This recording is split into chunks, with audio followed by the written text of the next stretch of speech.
upon a hidden archive, a secret vault where the legendary demonologists Ed and Lorraine Warren kept their most terrifying artifacts, cursed objects, things that shouldn't exist in our world.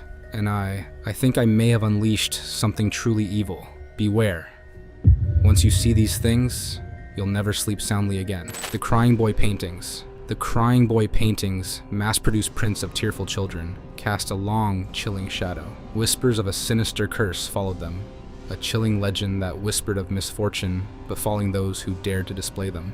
Stories circulated of homes engulfed in flames, leaving the paintings eerily untouched amidst the charred ruins. Pets would vanish, accidents would occur, and a sense of unease would settle over the households, a constant gnawing dread that something malevolent was watching, waiting. The Warrens felt an unsettling energy surrounding these paintings. They spoke to families who swore by the curse, their voices trembling as they recounted the inexplicable tragedies that had befallen them since acquiring the paintings. Was it a genuine curse? A malevolent entity trapped within the artwork? Or simply a chilling coincidence? The answer, shrouded in mystery, continues to haunt those who dare to delve into the chilling legend of the Crying Boy paintings. From the cursed painting to the famous doll, Annabelle. The name Annabelle evokes a sense of innocent childhood, but the reality of this particular doll is far from endearing. This seemingly harmless Raggedy Ann doll, a gift to a young nursing student, quickly became a source of terror. Unexplained movements, chilling whispers, and a palpable sense of spiteful presence plagued the student and her roommate. The doll, it seemed, was not simply an inanimate object, but a vessel for a malevolent entity, an evil-minded spirit that sought to torment and harm those who crossed its path. Ed and Lorraine Warren, summoned to investigate, discovered a chilling truth. Annabelle was not merely haunted. She was possessed, a gateway to an evil-intentioned force that sought to exploit the fear and vulnerability of those around her.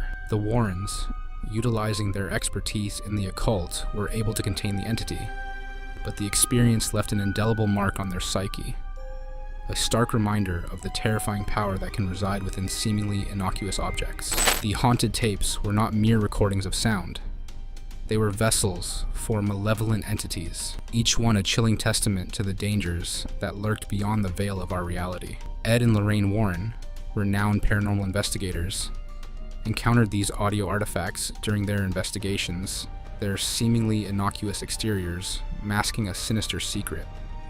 When played, the tapes would unleash a cacophony of unsettling sounds, chilling whispers, guttural moans, and the spectral echoes of tormented souls. A palpable sense of dread would grip those who listened, their very bones chilled by the malevolent energy emanating from the recordings. Those unfortunate enough to hear these haunting sounds often suffered from disturbing nightmares, inexplicable illnesses, and a lingering sense of dread that clung to them like a shroud, a constant reminder of the dark forces unleashed by the tapes. The cursed Dybbuk box is up next on this list.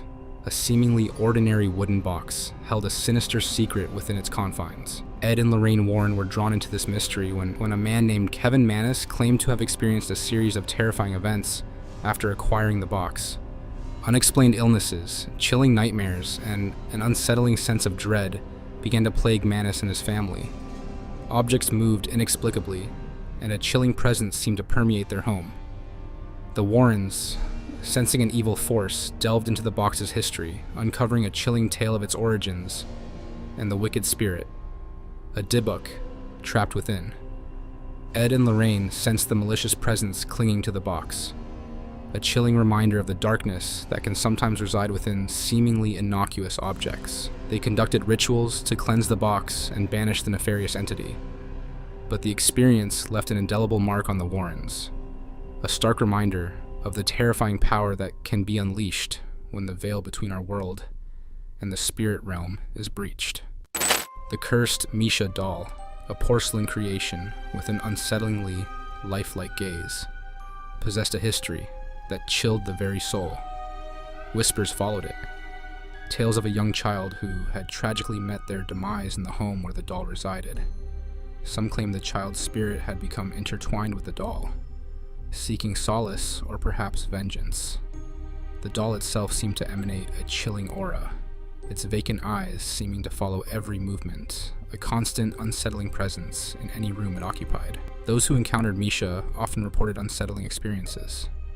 Unexplained cold spots would appear in the doll's vicinity, and a sense of dread would settle over the room. Some even claimed to hear whispers, chillingly reminiscent of a child's frightened cries, emanating from the doll's direction. Ed and Lorraine Warren, renowned paranormal investigators, were drawn to the unsettling energy surrounding Misha. They delved into the doll's history, uncovering a chilling tale of tragedy and perhaps a lingering spirit seeking solace or retribution.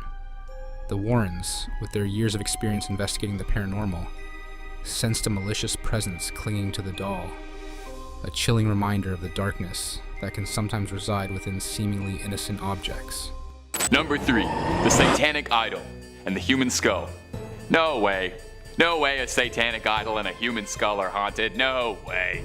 The skull was given to the Warrens, apparently as a gift, and I sincerely hope they kept the gift receipts for that one, because it's not the kind of thing I'd like, but they probably loved it. Now, the satanic idol is a slightly different story. The tall, slender, bizarre idol doesn't immediately scream Satan or satanic, but all you need to do is take a single look at it to be unnerved. It's definitely not the kind of thing you'd ever want to be face to face with, or I don't know, see in a scary clearing in the woods. And yet for one lonesome hunter, that's exactly what happened. Apparently, the idol and the skull with it were taken from the woods nearby the Warren estate by a local hunter who had found them both. The hunter claims that he was approached by a man in mysterious black garb who ushered him away. Obviously, a little shaken and stirred by such a bizarre experience, went to the only people he thought he could trust with something like this, and he took the idol to the Warrens for safekeeping.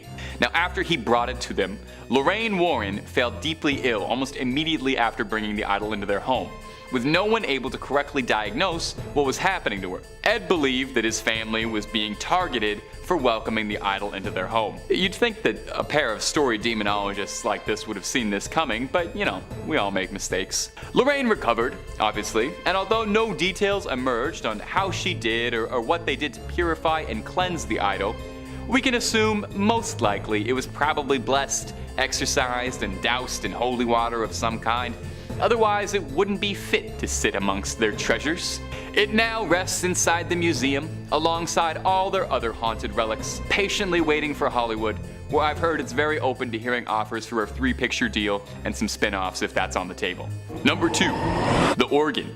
Now, one of the more mysterious items inside the museum is this big grand organ. Get your mind out of the gutter. It's a musical instrument, like a church organ.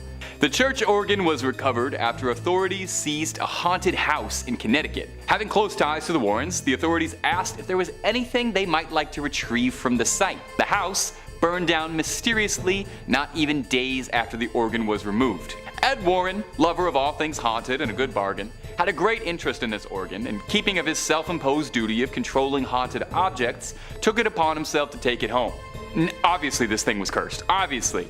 Ed Warren would say that he would hear songs being played from it discordantly throughout his home whenever no one was around. And when Ed would venture forth into his office to investigate it, the music would stop as soon as he opened the door. He says this would occur every time he tried to investigate it, happening 3 different times. Eventually, losing sleep over one more haunted relic, Ed Warren contacted a friend at the clergy to come bless it. He would have a priest come by every 2 weeks or so to bless his home and to bless every item in the museum to keep the spirits docile. It begs the question, with this much effort, why even keep cursed items in your home?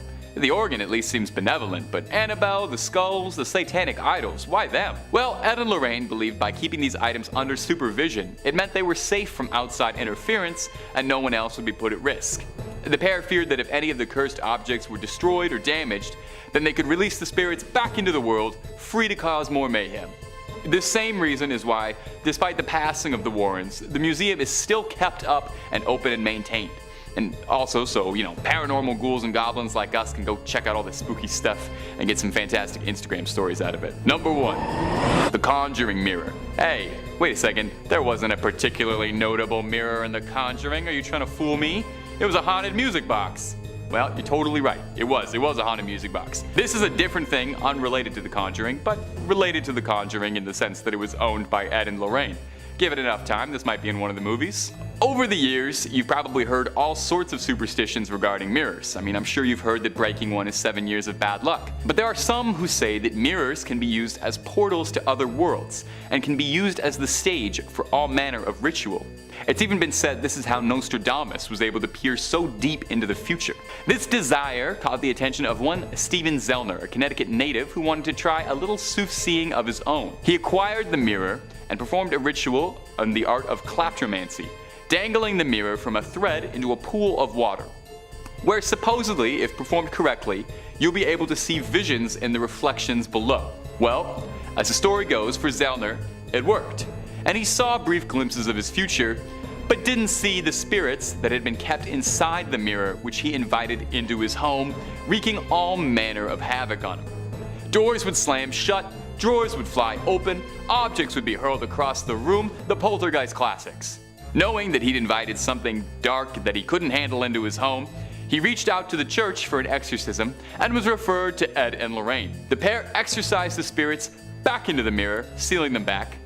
Knowing that it wasn't safe to leave the mirror in the hands of Zellner, the two offered to take it off of his hands, protecting and controlling the evil inside, and adding it to their collection of delightful cursed relics where it now resides. Number 5. Annabelle. Well, it just would not be the Warrens without Annabelle. She's easily the most famous thing in their collection, and let's be real, she's probably one of the most famous dolls on the planet. You know, Barbie, Annabelle. Do you ever wonder if they ever thank her for all the good publicity she's given them? By now, I'm sure if you're watching this video, you know the story of Annabelle, the haunted doll that they kept captive, but I'll run it by you again in case you don't. It was given to a nursing student as a gift from her mother, and within days, things started getting scary. Notes would appear around the house scrawled in red liquid that read out terrifying messages like, "Help me." Allegedly lunged at the girl's boyfriend one night, and well, after a doll comes alive and lunges at you, you call some help, and then Ed and Lorraine were called in to exorcise the demon inside Annabelle. In the end, they keep her locked up very tight, surrounded by rosaries and holy water to ensure the demon inside can't harm anyone anymore, and they keep her locked up except when they wheel her out for publicity events and take her to conventions. While Annabelle has enjoyed quite the career as a movie star, the real Annabelle is locked away to keep the evil dormant. In this footage, we're treated to some up close and personal glamour shots of Annabelle in the flesh, or stuffing, I guess, locked tight in her cage. The footage comes from Tony Spera, the son-in-law of Ed and Lorraine Warren, who's gonna get mentioned a whole heck of a lot in this video. He takes us on a brief tour of the museum, getting a real up close to it. Even through a YouTube screen, you can feel some evil radiating off this doll. Now sadly, if you're a big Warren superfan and you want to go check out the museum, unfortunately it's closed right now, but they are hoping to reopen it. So one day Annabelle can get back to scaring her fans in person like she always has. When I said before that they take her out to conventions, that wasn't just me being snarky, it's real. She just recently was at the Warrens Paracon, the convention dedicated to supernatural hunters of the paranormal. You can line up, take a photo with Annabelle. I'm not sure if I'd take a selfie with her though. I don't know. It might look good on a Tinder profile, maybe? I'm not sure. And if you're looking for way more Ed and Lorraine content, true tales of terror, fake fibs of frauds, cryptids, ghosts, ghouls, goblins, aliens, pretty much anything scary under the sun and above it, well, you already know Top 5 Scary is the place for that. Make sure you stay subscribed. Please ring that little bell to the side so you get all of our videos when they upload. But do that at the end of this video, okay? Because I got 4 more pieces of Ed and Lorraine footage coming up for you right now, baby. Number 4, the museum tour. Now, if you wanted to go to the world's foremost collection of haunted relics and cursed objects, there's probably no storeroom full of curses more than the legendary collection of the Warrens' Haunted Museum of Souvenirs. Now, like I said just a second ago, the museum is currently closed as of the writing of this video, but they are trying to reopen soon.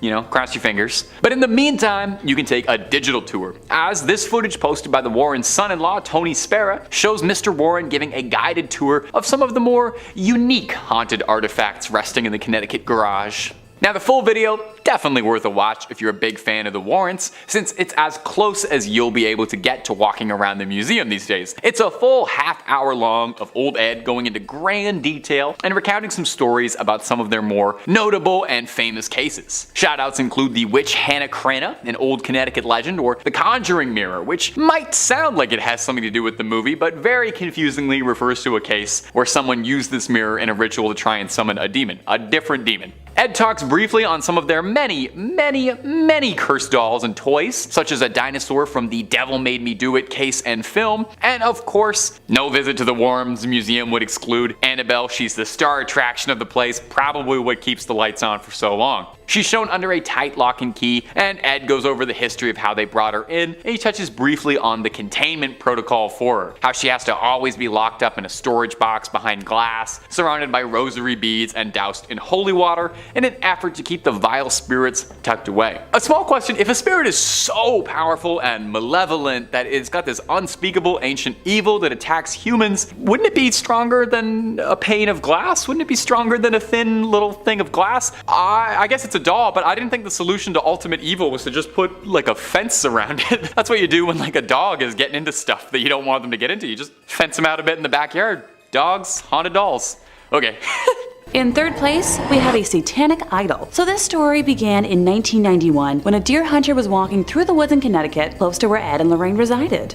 The hunter got lost and after some time stumbled upon a raised, circular rock formation with the idol in question standing in the middle of it. It is believed that the formation was common with folks who practiced devil worship in the 70s. The hunter began to feel uncomfortable and left the area, deciding to make his way back to his car, and along the way he noticed an elderly gentleman walking alongside him, who was dressed head to toe in black. Now the man in black never spoke a single word to the deer hunter. The hunter was getting more nervous by the second, and also more lost and unsure of his directional path. Desperate, he turned to the mysterious figure and simply asked, "How do I get out of here?" Luckily for our narrator, the man in black pointed in a direction and then disappeared. The hunter was so thrown off by that day that he reached out to Ed, who requested to be brought to the same area. The hunter wasn't 100% sure he could find the exact location, but was willing to try. Together, the men were able to stumble through the forest, and without the aid of the man in black this time, found the rock formation.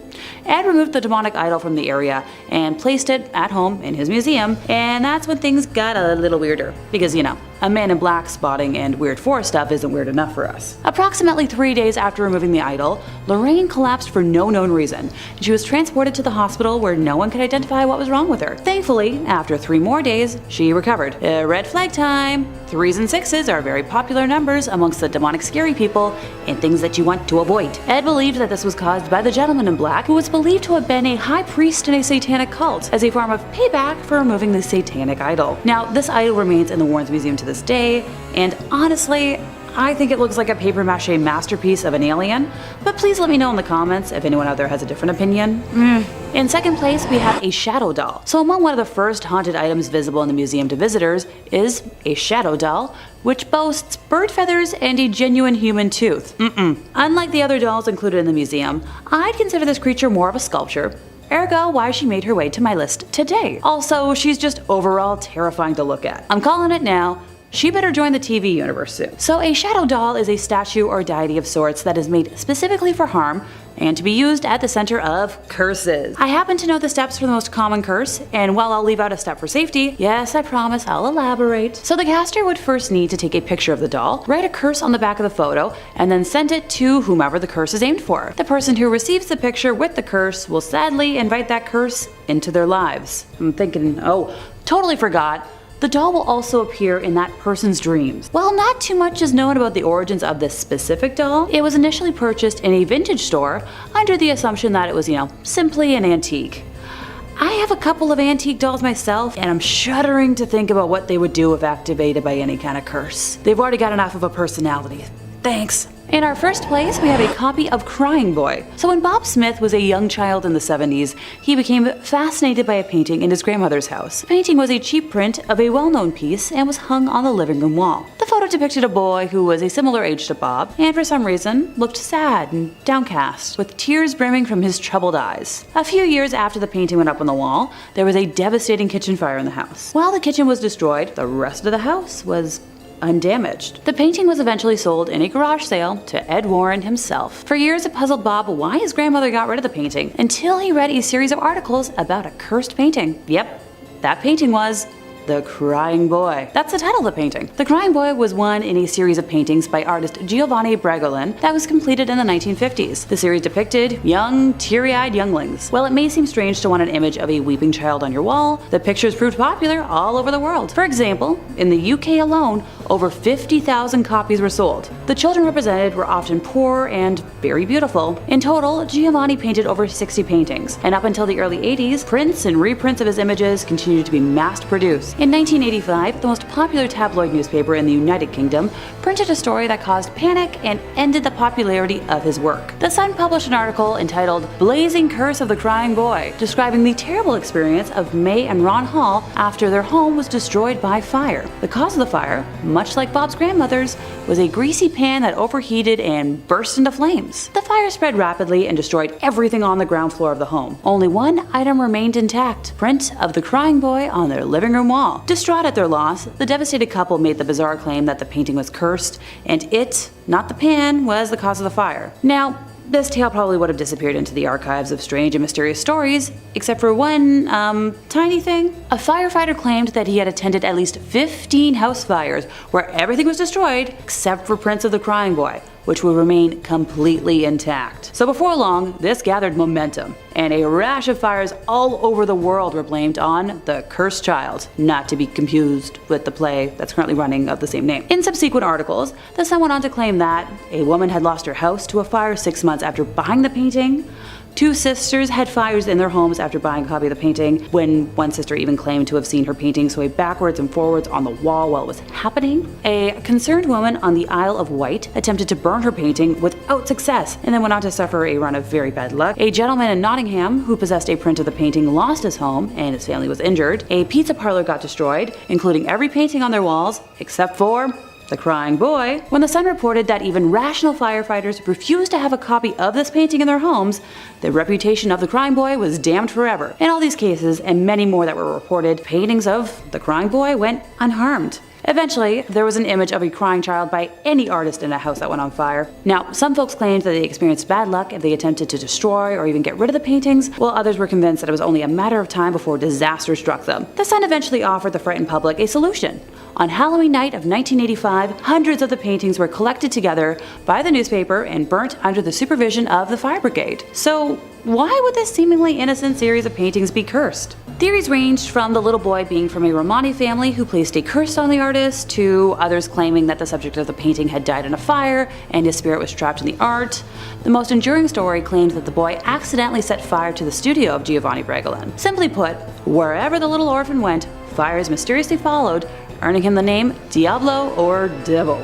In 5th place, we're starting with a lesser-known artifact from the Warrens' home. What appears to the innocent eye as nothing but a long black spike, perhaps left over from a construction project of sorts, holds a history of sadness and evil doing. Being the oldest item listed today, its history dates back to its use in the 1700s. While the name of the witch it belonged to has been lost to time, the spike was originally used in a black mass ritual, in an attempt to summon Satan himself to this world. The witch we're speaking of had attempted to curse the stake over the course of her pregnancy, hoping that it would become strong enough to take the soul of her womb in exchange for the devil. During the ritual, she plunged the stake into the flesh as sacrifice, but while it strengthened her relationship with Satan, it did not succeed in bringing him to Earth. The stake was passed down as a family heirloom, bringing a feeling of longing and sadness to any that held it, until it was finally acquired by the Warrens. Moving along to 4th place, we're discussing the only item on this list that's made its way to Hollywood: Bathsheba's jewelry box. In January 1971, the Perron family moved into a 14-room farmhouse in Harrisville, Rhode Island, where Carolyn, Roger, and their 5 daughters began to notice strange occurrences almost immediately. It started with events that most of us probably wouldn't even register. Carolyn would notice that the broom went missing or seemed to move from place to place on its own. See, I'd personally be chalking that up to my ADHD.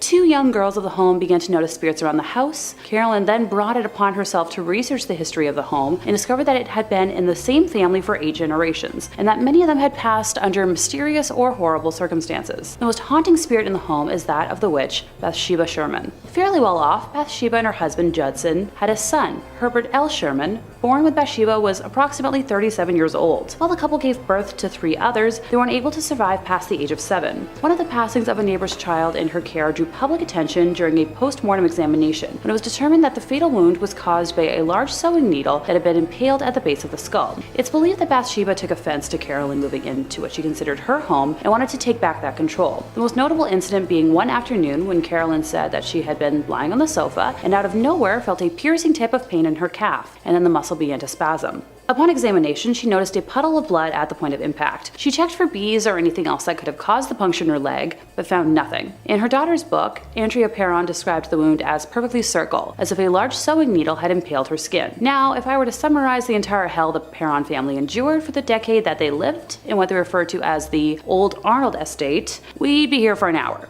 But during one of the last instances where the Warrens were called in to help the ailing family, they removed the box from the home after thoroughly blessing it, believing that it was acting as a conduit for Bathsheba's demonic energy to affect the home.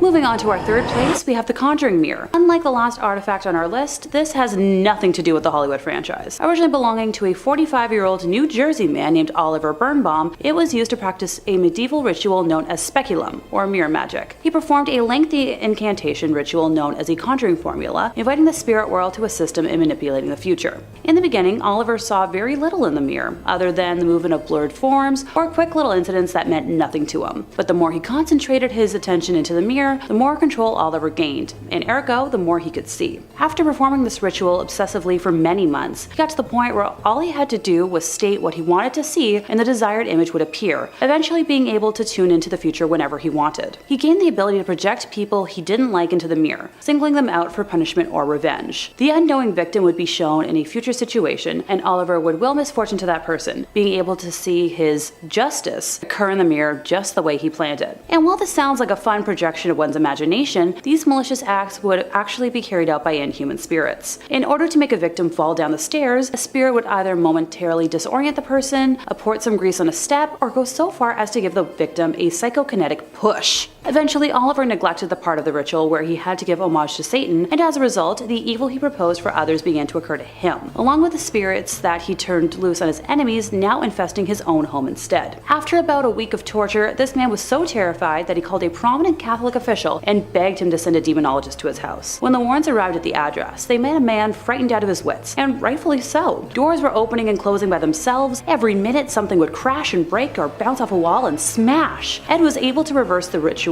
originally enacted by Oliver and bless the house, stopping the disturbance. As the Warrens were about to depart, Oliver insisted that they take the mirror with them, and the 5-foot-tall antique now lives in their museum. In second place, we have the Black Lace Veil. The haunted mirror, a seemingly ordinary piece of glass, held a chilling secret within its reflective surface. Ed and Lorraine Warren noticed disturbing visions and an evil demonic presence emanating from it. Those who dared to gaze into the mirror's depths claimed to witness terrifying apparitions, their reflections contorted into grotesque caricatures, and whispers of unseen entities echoing from its depths.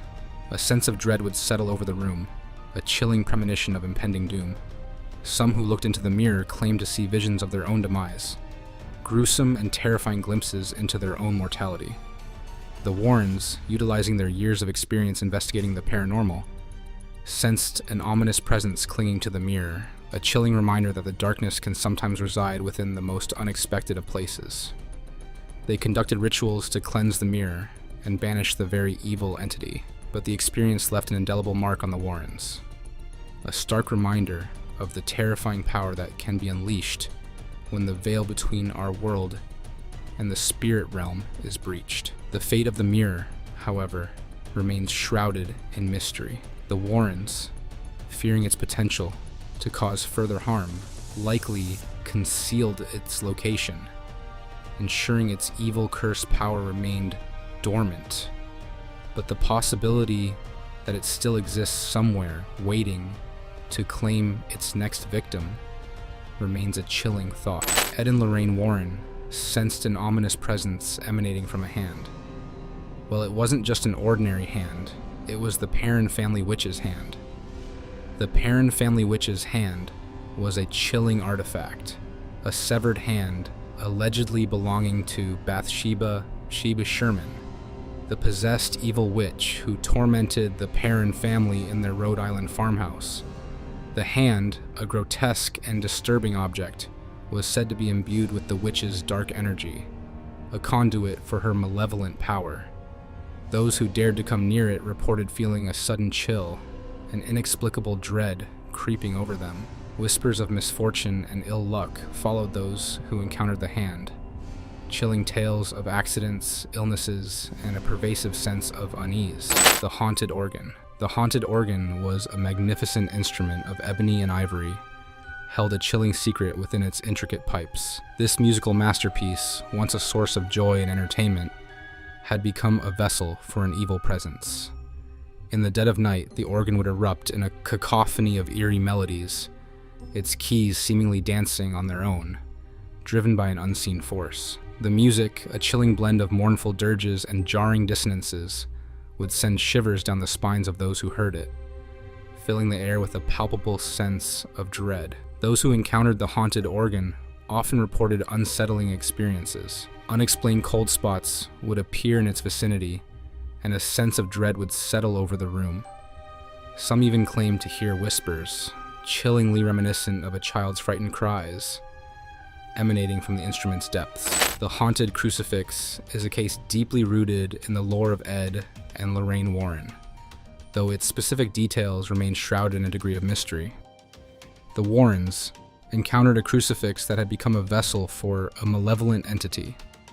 This sacred object, once a symbol of faith and protection, had been corrupted, its holy essence twisted by a dark force. Those who came into contact with the crucifix reported unsettling experiences. Unexplained illnesses, nightmares, and a pervasive sense of dread plagued those who were in its presence. The crucifix seemed to radiate a malevolent energy, creating an atmosphere of fear and unease.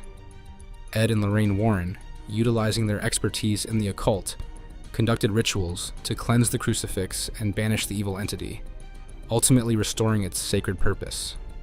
However, the experience served as a chilling reminder to the Warrens of the terrifying power that can be unleashed when the veil between our world and the spirit realm is breached. Number 5, the Shadow Doll.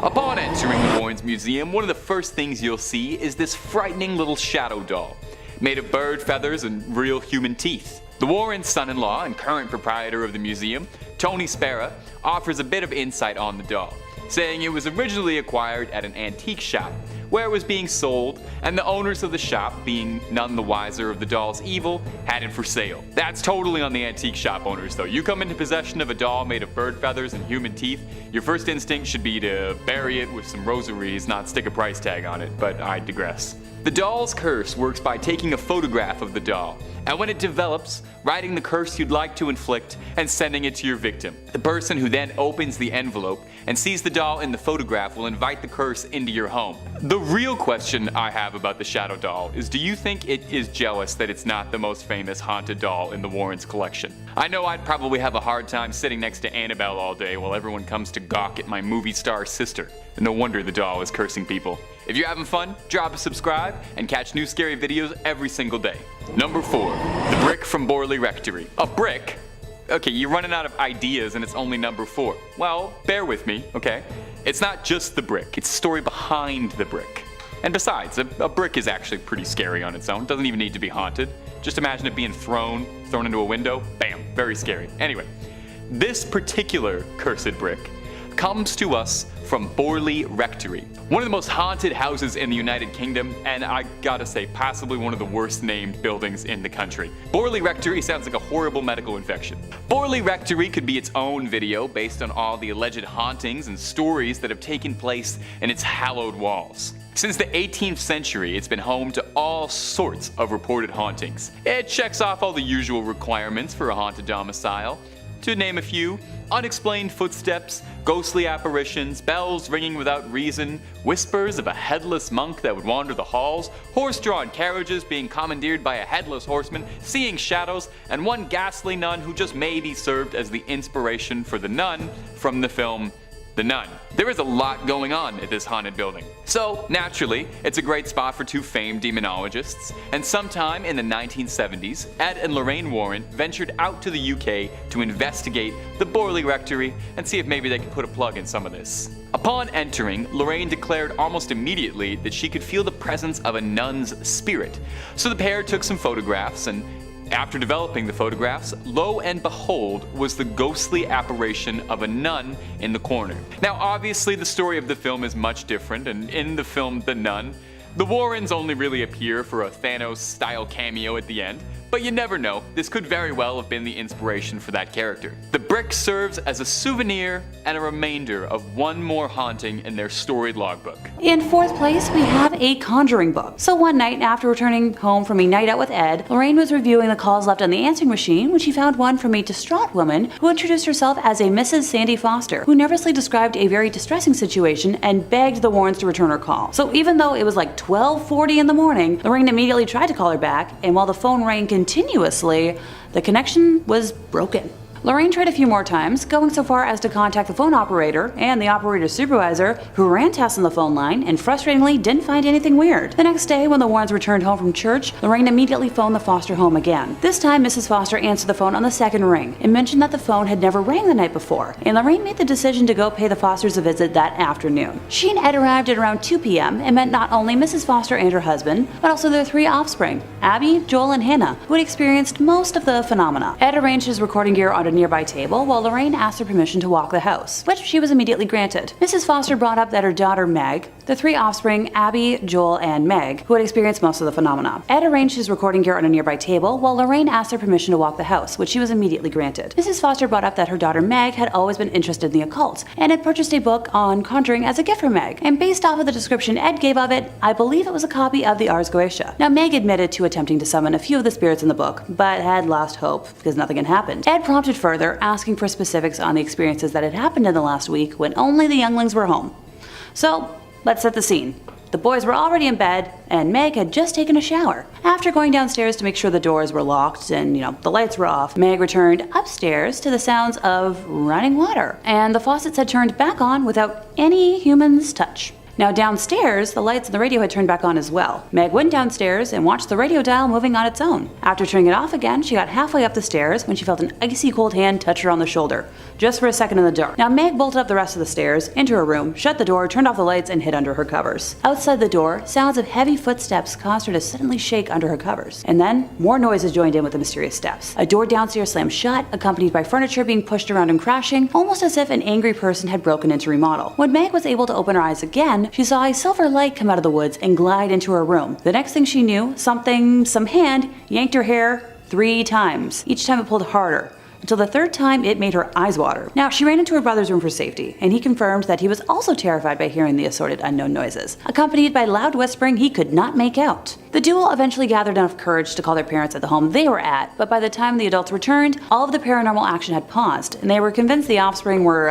making it up. On the second occasion, everything that happened was almost the same as the first, but this time they involved the family dog, who was snarling at something that no one could see. Now, Joel remembered it as strange because the dog was deaf and could barely hear noise. So when the Wards were hiding in a bedroom on this occasion, instead of a silver figure, they saw a dark purplish cloud that they were unable to look at directly. So Lorraine at this point had returned and reported that she had experienced an inhuman presence throughout the home, and asked Meg if she possessed, black conjuring candles in her room. And when she responded yes, Ed told the family that he and Lorraine can handle everything, but they should maybe head out for a drive while it was happening, for safety. Ed and Lorraine got to work the moment the Fosters left, determined to discover the true nature of the spirit's presence in order to dispel it. For provocation purposes, Ed used a crucifix and holy water, scattering the water at all 4 points of the cellar floor, and saying aloud, "In the name of Jesus Christ, I command all spirits, whether human or diabolical, to leave this dwelling and never return." On the first floor, Ed repeated the same procedure in each of the rooms. This process, known to any exorcist as binding, requires the infesting spirit to either show itself or move on. Having bound the cellar and all downstairs room without incident, the Warrens were ready to approach the second floor, where they knew difficulty was lurking. But as they prepared to act, a telepathically projected feeling of dread came over them, which is a distinct indication of an inhuman demonic presence. They pressed on and began climbing the staircase to the second floor. But as hard as they tried, neither Ed nor Lorraine could get any more than halfway up. Pushing against them was some impenetrable, unyielding force. So slowly, the Warrens backed down the stairs so as not to be knocked over backwards. And at the bottom of the stairs, for a brief second, diabolical laughter rang out. So, annoyed, Ed threw more holy water on the stairs, which caused the pressure to diminish enough to let them reach the top. They were able to bind almost all the rooms without incident, saving Meg's for last. Ed swung the door wide open, and he and Lorraine immediately felt the need to take a step back from the horrible sense of misery emanating from the room. With a steely composure, Ed walked into the room, cross in hand. Though no physical presence was there to be seen, the bedroom was freezing cold. One last time, Ed threw holy water in all 4 corners of the room, commanding, "Give us some sign of departure or an exorcism will be conducted here this very day. Almost instantly, the morbid sense of misery began to drain away, and the temperature in the room gradually returned to normal. So Meg's bedroom did contain those black conjuring candles, occult vestments, and books containing the rites for rituals of all sorts. Ed placed the items in the gal's trash basket, set them out in the hallway, and then sealed the room by reading a prescribed prayer of sanctification. He brought them back to his home for safekeeping, and that's one copy of the Ars Goetia I have no need to read. Thank you. See? I've told y'all, don't summon beings! In third place, we have a shadow doll. Among one of the first haunted items visible to those who visit the Warren Occult Museum is a shadow doll, which boasts bird feathers and a genuine human tooth, and she's just overall terrifying to look at. I'm calling it now, she better join that TV universe one day. For reference, a shadow doll is a statue or deity of sorts that is made specifically for harm to be used at the center of curses. I happen to know the steps for the most common curse, and while I'll leave out a step for safety, I promise I'll elaborate. Now, the caster would first need to take a picture of the doll, write a curse on the back of the photo, and then send it to whoever the curse is aimed for. You know, hopefully you've got their mailing address. The person who receives the picture with the curse will sadly invite that curse into their lives. Oh, almost forgot. The doll is also going to appear in that person's dreams, so enjoy your nightmares, folks. While not too much is known about the origins of this specific doll, it was initially purchased in a secondhand store under the assumption that it was simply, an antique. I've got a couple of old dolls myself, and I'm shuddering to think about what they would do if activated by any kind of curse. Some of them talk enough already. In second place, we have Black Magic Math, which is a concept in theosophy, mysticism, and the paranormal, of a materialized thought form, typically in human form such as an imaginary friend or being that is created through spiritual practice and intense concentration. In simpler English, the masks act as a representation of the practice, which is a form of mysticism that involves creating sentient and autonomous beings separate from oneself. The concept of tulpas and their creation, including the word tulpa, come from a closed Tibetan Buddhist practice, with tulpa being a Tibetan word for a creature of the mind. Tulpas did not become part of Western paranormal lore until around the 1970s, and those who practice have been cited as wearing masks similar to Halloween ones in order to take on the appearance of whatever the mask looks like. If anyone is curious about modern practices and appropriations of tulpamancers, the interweb origins can be traced back to 4chan message boards in 2009, and I'm not going to elaborate on just how awful that sentence was to utter.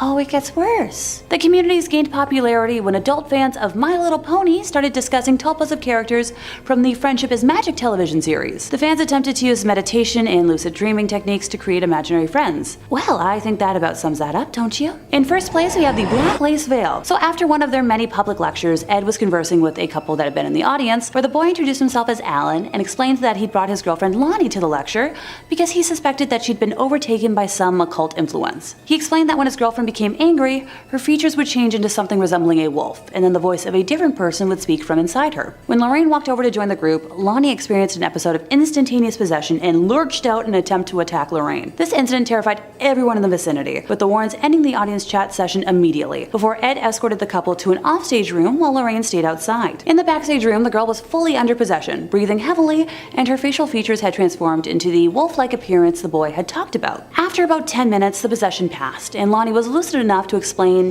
dealing with memory loss, along with losing hours and days of her life over the last 3 months, which is a symptom common in possession. She went on to share that originally her now boyfriend, Alan, had refused all of her advances and bribery attempts at becoming hers, and she had resorted to visiting a store prominent in selling tools to help with witchcraft, purchasing there a book on the black arts, and later that night performing a ritual for acquiring lovers. This ritual involved, you guessed it, the black lace veil, on top of which she placed a crown of goat horns before renouncing God in her baptism, along with swearing allegiance to Satan, finishing the ritual by washing down the vow with a cup of animal scarlet elixir. About a month after Lonnie performed the ritual, Alan began paying her the attention she craved, making her entitled world perfect. What she hadn't counted on, however, was that she was now in debt to the demonic, having given them permission to enter her life. Ed knew immediately that Lonnie would have to undergo an exorcism as soon as possible, and made contact with a priest the next morning, who was able to come assist with the procedure. Upon arrival, the priest insisted on testing the spirit, so he instructed Lonnie to close her eyes and slowly count to 20, while his assistant stood behind her and placed a cross around 6 inches behind her head. The entity possessing the girl suddenly went wild, screaming, "Take it away! It burns! Take it away!" During the exorcism, it kept screaming, "She's mine! She's mine! Her soul is mine!" in reference to Lonnie. It was eventually separated from Lonnie, but just before it departed, the thing vowed it would return to another. The Warrens brought the black lace veil, goat horns, cup, and the conjuring book home with them so she would be safe from repossession, but the tale of the veil doesn't end here. Months later, when Ed was in a meeting with a lady who was manifesting different personalities, some male, some female, and some that couldn't even be called human, but all making extremely threatening statements, her eyes began to wander, and when they landed on the black veil, she jumped up, grabbed the veil, and clutched it to her chest. Her features immediately began to transform into those of a wild, sneering creature, distinct from the otherwise attractive girl. Ed drew 2 vials of water to himself, one unblessed, the other blessed by an exorcist, and moved away from what was no longer this woman, but an inhuman spirit, a lesser devil of hell. Horrid moaning and various animal sounds came from the girl as Ed blessed her, banishing the demon away for now a second and final time. In 5th place, we have Ed's paintings. So long before they were famed ghost hunters investigating, the Amityville horror and featured in films such as The Conjuring, Ed and Lorraine had a much different hobby. Painting. Actually, it was how the duo made a living. Ed Warren was a trained fine arts painter. The duo traveled all over the country to sell their paintings, and they also taught art classes. The couple used Ed's paintings as a way to gain entry into houses they wanted to investigate. They would research houses they believed to be haunted, and then drive to the house. After Ed painted the house in question, he would then hand the painting to Lorraine, who would go up, knock on the door, and offer the homeowners the painting, which would usually turn into a conversation about the property and the hauntings. This process was how their investigative career began. Ed became known for his barn door art, painting tranquil winter scenes on stained pine, which was all the rage for adorning the wood grain halls of any home in the late 60s, and apparently these paintings are now quite rare. Many of his paintings that have been photographed feature different haunted houses, and examples of his art and calligraphy style are displayed throughout the museum. In 4th place, we have black magic masks. These fall under the practice of tulpa, which is a concept in theosophy, mysticism, and the paranormal, of a materialized thought form, typically in human form such as an imaginary friend or being that is created through spiritual practice and intense concentration. In simpler English, the masks act as a representation of the practice, which is a form of mysticism that involves creating sentient and autonomous beings separate from oneself. So, an imaginary friend? The concept of tulpas and their creation, including the word tulpa, come from a close-in Tibetan Buddhist practice, with tulpa being a Tibetan word for creature of the mind. Tulpas did not become part of Western paranormal lore until the 1970s, and those who practice have been cited as wearing masks similar to Halloween ones in order to take on the appearance of whatever the mask looks like. I guess that explains why I've seen many cheap-looking Halloween masks in the video walkthroughs from the museum, so I suppose I'll retract my statements that I made about how pathetic they look. If anyone is curious about modern practices and appropriations of tulpamancers, the interweb origins can be traced back to 4chan message boards in 2009, and no, if you don't know what that means, I'm not going to elaborate on just how cursed that sentence was to utter. Oh, it gets worse. Alright. The communities gained popularity when adult fans of My Little Pony started discussing tulpas of characters from the Friendship is Magic television series. The fans attempted to use meditation and lucid dreaming techniques to create imaginary friends. Look, I knew someone back in high school who fell under that subculture, and he was the furthest thing from mentally stable. The guy had people munching fantasies as well.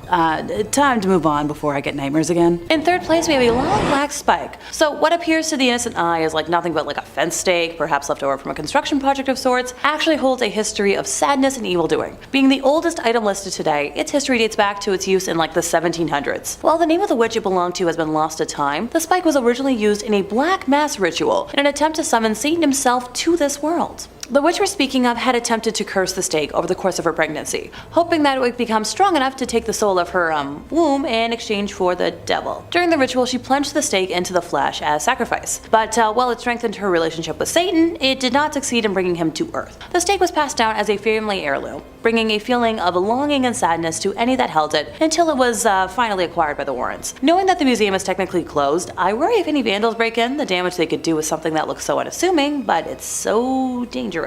In 2nd place, we have the Carlson's knickknacks. So, this happily married couple in their 30s bought this old inn in New England. No big. So, Nathan Carlson traveled a lot during the week, but his wife, Alexandra, was home all the time to take care of their 2 daughters. Not long after moving in, Mrs. Carlson and her daughter began hearing footsteps on the 2nd floor where, in the past, lodgers used to stay. During the afternoon and late into the night, they'd hear dragging, heavy-booted footsteps move across the floor above them. Mrs. Carlson's older sister, who lived nearby, occasionally stayed overnight in the house and also heard these footsteps. The Carlsons had room set aside elsewhere in the house for, like live and farm help, and these men would hear the footsteps walking in circles around their bed. Sometimes, while Mrs. Carlson would be asleep at night, she'd be awakened by the spirits in the home, which would actually yank the covers off the bed while she was, in it. She later found out that very same thing happened to the farm help, which explained why the men tended to, quit so soon after they were hired. Eventually, the infestation phenomena upgraded into whisperings that could be heard behind closed doors. However, when Mrs. Carlson or her older sister checked the room where the whisperings were coming from, there was never anyone present.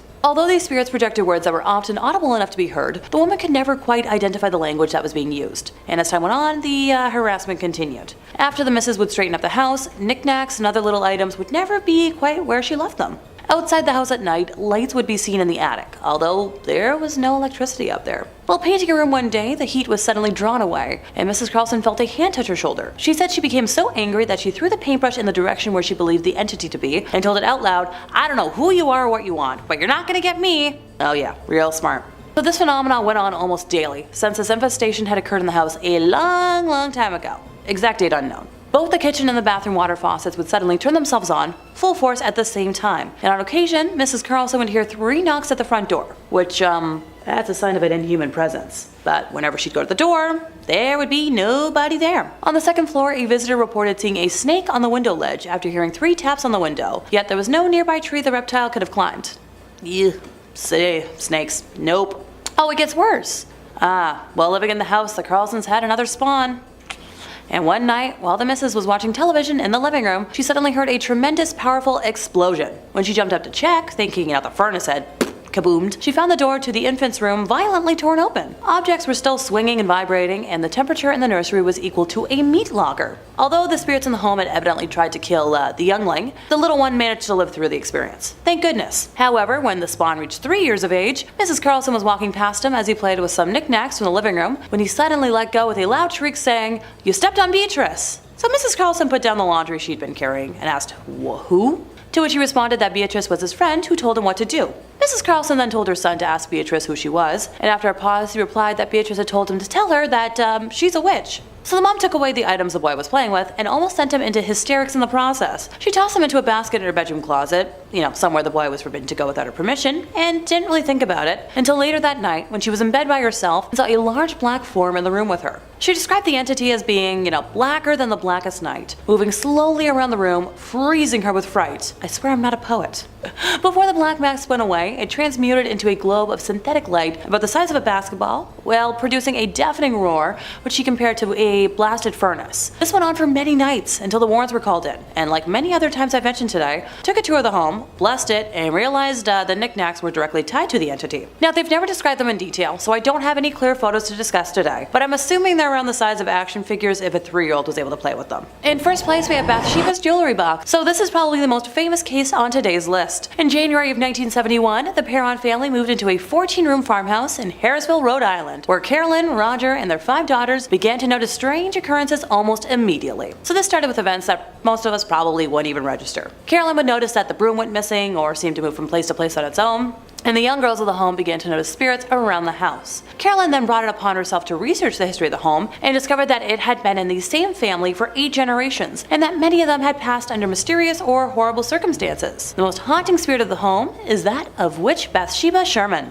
Being fairly well off, Bathsheba and her husband Judson had a son, Herbert, born when Bathsheba was about 37 years old, and while the couple gave birth to 3 others, they were unable to survive past the age of 7. One of the passings of a neighbor's ward in her care drew public attention during a post-mortem examination, when it was determined that the fatal wound was caused by a large sewing needle that had been impaled at the base of the skull. It's believed Bathsheba took offense to Carolyn moving into what she considered her home and wanted to take back that control. So the most notable incident overall was one afternoon when Carolyn said that she had been lying on the sofa and out of nowhere felt a piercing type of pain in her calf, and then the muscle began to spasm. And upon examination, she noticed a puddle of redness at the point of impact. She checked for bees or anything else that could have caused the puncture in her leg, but found nothing. In her daughter's book, Andrea Perron describes the wound as perfectly circular, as if a large sewing needle had impaled her skin. Now, if I were to summarize the entire hell the Perron family endured for the decade they lived in what they referred to as the Old Arnold Estate, we'd be here for an hour. But during one of the last instances, the Warrens were called in to help the ailing family, and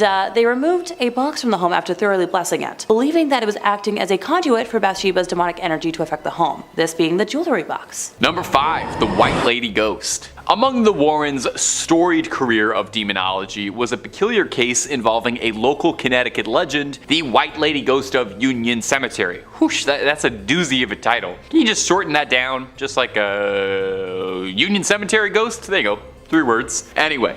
Union Cemetery dates back 400 years, and it's said to have been haunted by this one notable ghost in particular. Now, exactly where she came from, nobody's quite sure, Nobody's got an exact date and time. Some speculate that she's a woman who lost a child in childbirth and hasn't been able to move on to the afterlife and still seeks out her child. Others speculate that she's a ghost of a victim who was dumped into a sinkhole near the cemetery and is unable to move on while the crime goes unpunished. The fact that we don't even know her name, I'm sure that's probably bothering her somewhat too. The only things anyone can agree on is that those who say they've seen her claim that she's dressed in a bright white nightgown and has her head and face concealed with a white bonnet. A particularly good ghost story says that in the late 90s, a firefighter responding to a call nearby to the cemetery said that a woman in a white dress jumped in front of the truck and landed behind him. When he leapt out of the vehicle, there was no body on the ground but a dent in the hood. So naturally, such a popular ghost would have to catch the attention of Connecticut locals Ed and Lorraine Warren, and this rare footage is Ed filming the cemetery looking for proof of the White Lady. We'll play some of it for you now, and you can try and make out what's happening. It won't be the easiest. Ed Warren claims you can see the ghost walking behind in the shadows and turning to look at him. Now,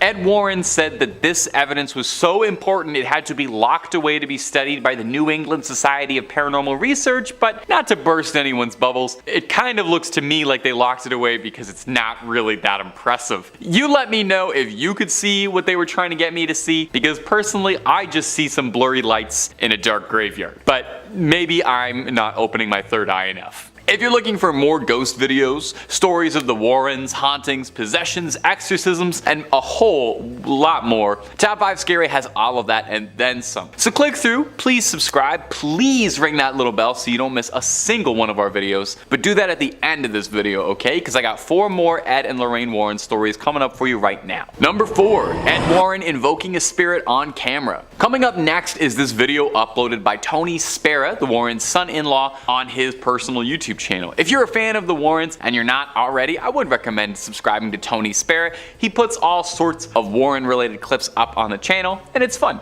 Now, it's hard to say much about this particular video because it was uploaded without a whole lot of context. The video doesn't really mention a date, a location, or a case, or anything else like that. It's a bit troublesome because the Warrens have said to have worked on hundreds of cases over the years, so this could be any one of them, or maybe it's just one of the lesser, less exciting cases that got pushed to the side. They can't all get made into movies, Now, in the video, we can see Ed filming what looks like a fairly normal 70s living room, although the room is definitely haunted. You can tell right away from that liminal yellow wallpaper color. You can hear Ed Warren yelling out the name of Jesus Christ in an attempt to provoke the spirit into appearing. It's said that during an exorcism, to get a spirit or a demon or a ghost to reveal itself, you need to invoke the name of Jesus Christ, put a little fear of God into him. After about a minute of some serious invoking, it seems like Ed is finally getting through to the spirit because we see the table and chairs slide across the ground as if they're being pushed backwards by some incredible invisible force. Now,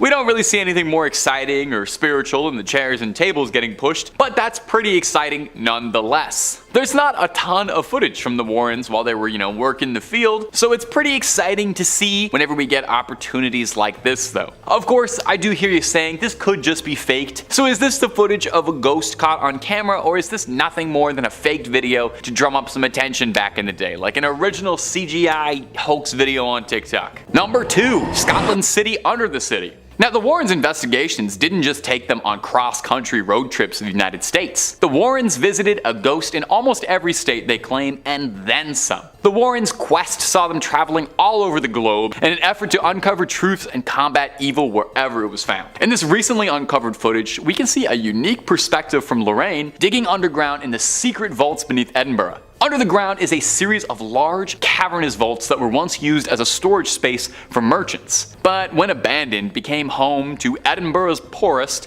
who began to make it their dwellings. Probably a real nice space, no daylight, musty air, thriving rodent population, but you know what? For the right price, I would probably go for it. It's probably better than most apartments in Toronto. Because of this, the vaults were the perfect place to conduct a little nefarious business that aren't quite fit to discuss on YouTube, but naughty stuff, just know that. It's believed that two of Edinburgh's most prolific criminals hid bodies here before taking them to medical schools to sell off. Having known this, with this context, it's absolutely no surprise that people believe the vaults to be haunted and claim that they feel watched or touched when walking through them. So, if there's something weird going on, the Warrens follow. This one's actually pretty cool footage, I gotta admit. It's first person, making you feel like you're exploring the subterranean depths with her. She's being guided by an old Scotsman who seems to know the tunnels pretty well, and I gotta say, if I ever take a tour of an underground vault, this is exactly who I would like to be taking me, an old Scottish man. That's the most appropriate and trustworthy way to go ghost hunting. Now, they didn't find anything on this particular investigation, but while in there, Lorraine does claim that she can feel something communicating with her. Could it be spirits from long ago reaching out to Lorraine Warren, who claimed she had an extrasensory gift? Or maybe it was just kind of cold down there. And number 1, an exorcism. To some, the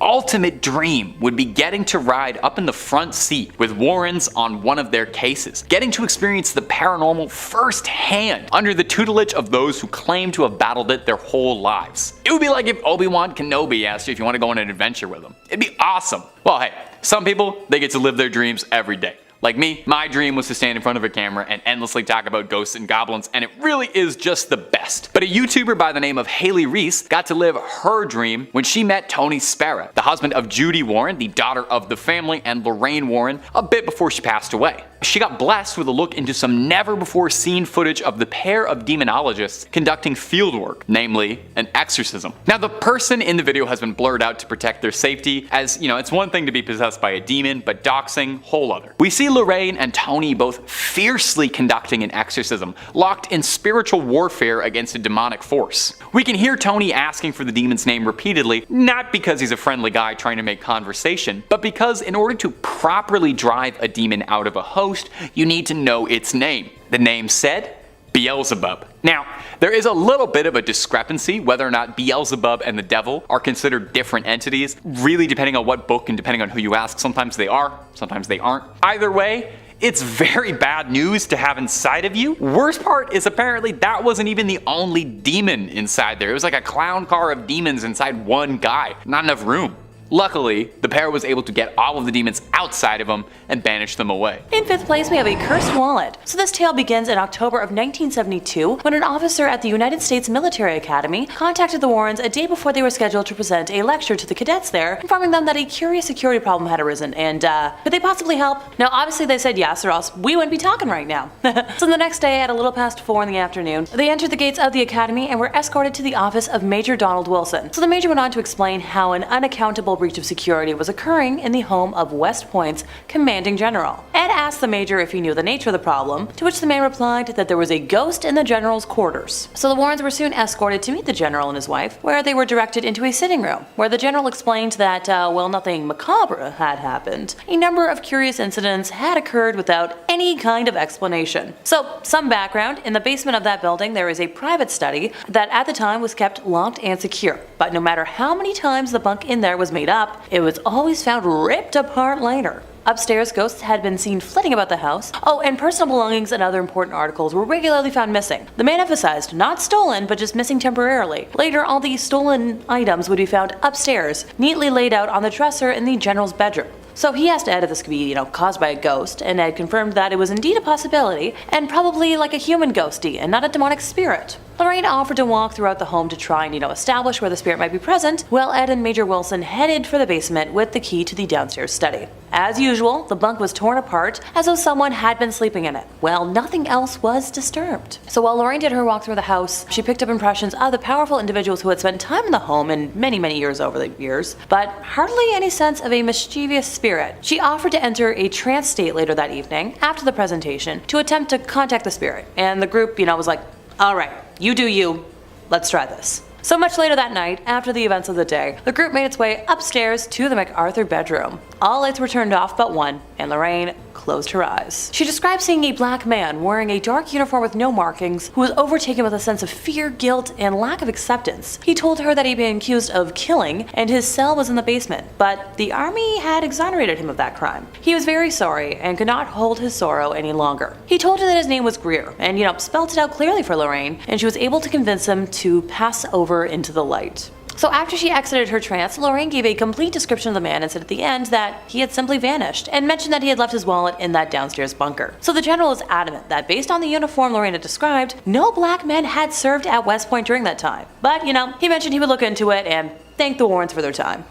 Goodbye, alright, sure. A few weeks later though, Ed and Lorraine received a phone call from the general. It was discovered that a black man, a porter by the name of, Greer, had served there. So he had been assigned to the Thayer Mansion in the early 19th century, and he'd been accused of committing death, but the army did exonerate him of it. His records had been out of order, and he would now be officially filed as deceased. Also, the walls in the bunker had been renovated, and the wallet was finally found. What do you know?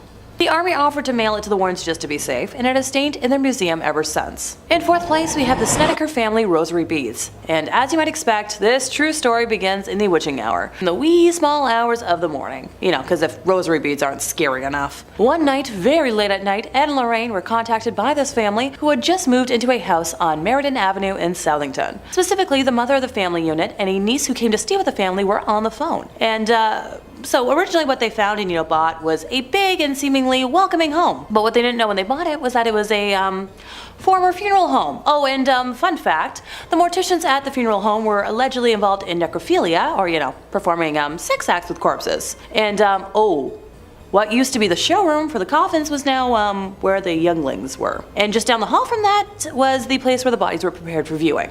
Yeah, not grim at all.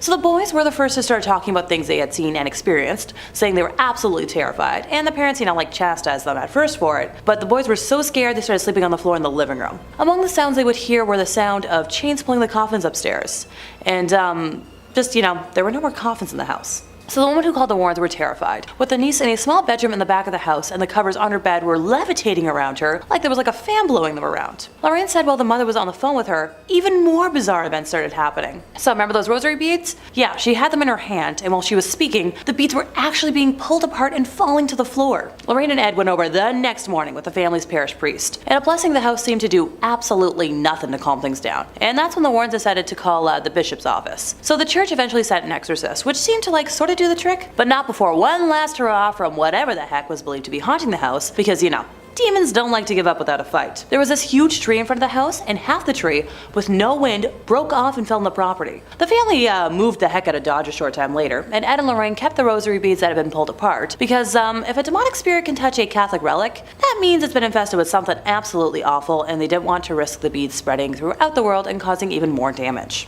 Yeah, that makes sense. Now, while I obviously love the idea of a cute gothy aesthetic, this is anything but. After one of their public lectures, Ed was conversing with a couple that had been in the audience, where the boy introduced himself as Alan and explained that he'd brought his girlfriend Lonnie to the lecture because he suspected that she'd been overtaken by some occult influence. He explained that when his girlfriend became angry, her features would change into something resembling a wolf, and then the voice of a different person would speak from inside of her. When Lorraine walked over to join the group, Lonnie experienced an episode of instantaneous possession and lurched out in an attempt to attack Lorraine. This incident terrified everyone in the vicinity, with the Warrens ending the audience chat session immediately, before Ed escorted the couple to an offstage room, but Lorraine stayed outside. In the backstage room, the girl was fully under possession, breathing heavily, and her facial features had transformed into the wolf-like appearance the boy had talked about. After about 10 minutes, the possession passed, and Lonnie was lucid enough to explain dealing with memory loss, along with losing hours and days of her life over the last 3 months, a symptom that is common in possession. She went on to share her background. She was a girl wealthy enough to buy whatever she wanted, but money can't always buy love. Originally, her now boyfriend Alan had refused all of her advances and bribery attempts at becoming hers, and she had resorted to visiting a store prominent in selling tools to help with witchcraft, purchasing there a book on the black arts, and later that night performing a ritual for acquiring lovers. This ritual involved, you guessed it,